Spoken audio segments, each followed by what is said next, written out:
Hello, my name's Linda and I'm from St Mary's Church. And the vicar, Lisa, who you probably know, has asked me to talk to you today.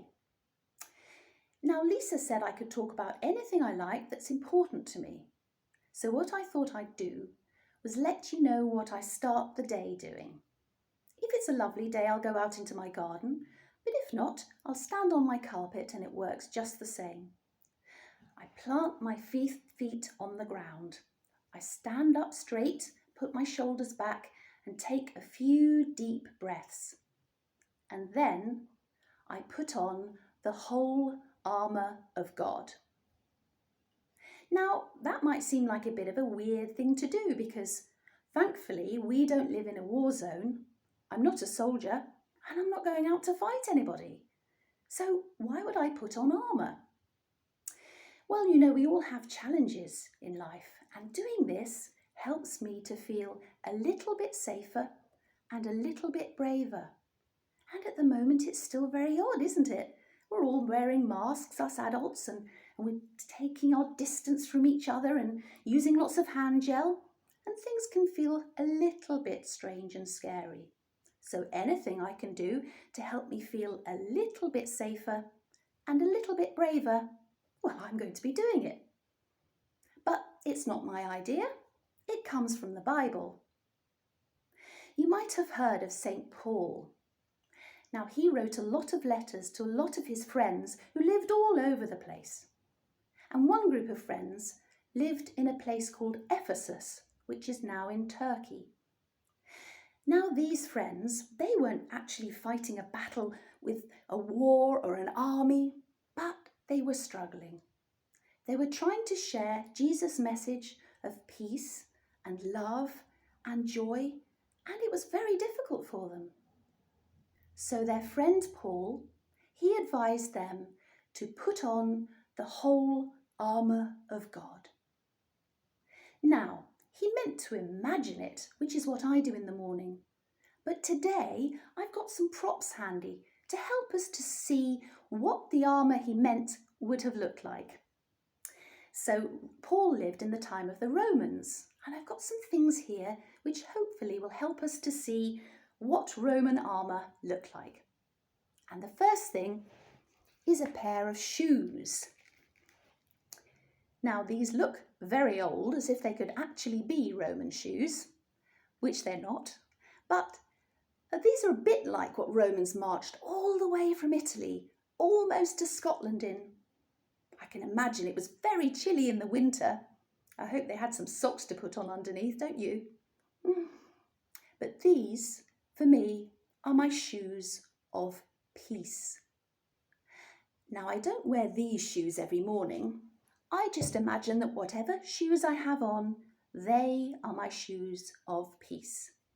So that's what I start with. And what's next? Next, I need something to protect my heart. That's a very important thing to protect. So I've got this, which is my breastplate of righteousness. Now, hopefully you can see the pattern. It's a slightly like chainmail. And it's a similar shape to what a soldier would have worn. So there's my breastplate of righteousness protecting my heart. What did Paul say next? A belt of truth. And this again, I hope, reminds you a bit of armour. Now, we wear belts in all kinds of situations. When we're driving, or in an aeroplane or a coach, to keep us safe. And when I put this on, this belt of truth, it does help me to feel a little bit safer, a little bit braver, a little bit more supported. And then I need something to protect my head. So I've got this helmet, a bit like a Roman soldier might have worn, and it's my helmet of salvation to protect my head. And then we have something which Paul says is extremely important, and that is a shield. This is my shield of faithfulness. It reminds me of God's eternal faithfulness to me and my growing faith.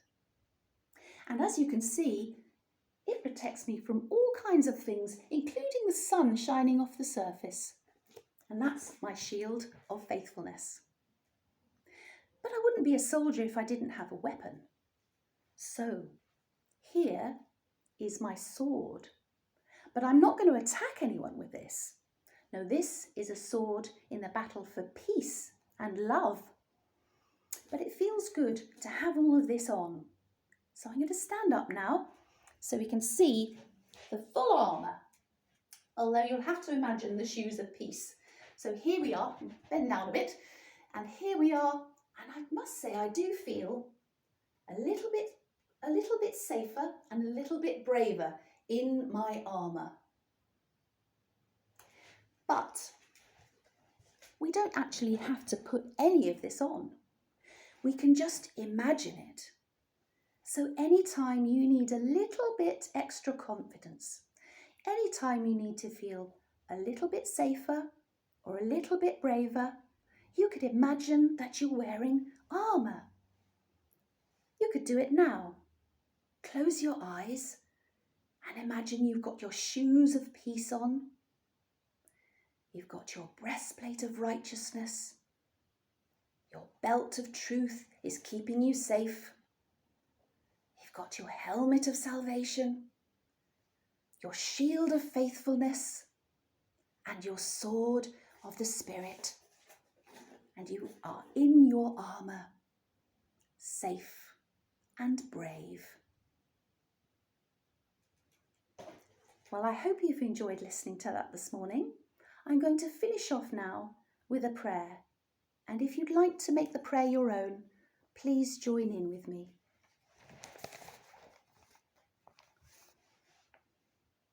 Dear God, thank you for giving us things which help us to feel safe and brave. Thank you for all the people who support us, even people who lived a long time ago, like St. Paul. As we go through today, thank you for helping us to choose peace and love and joy in all that we say and do. Amen. And one final thought, which isn't what Paul said, but I like to do, is to put my hands on my back and say, and God has my back, because he does. So have a good day. Thank you.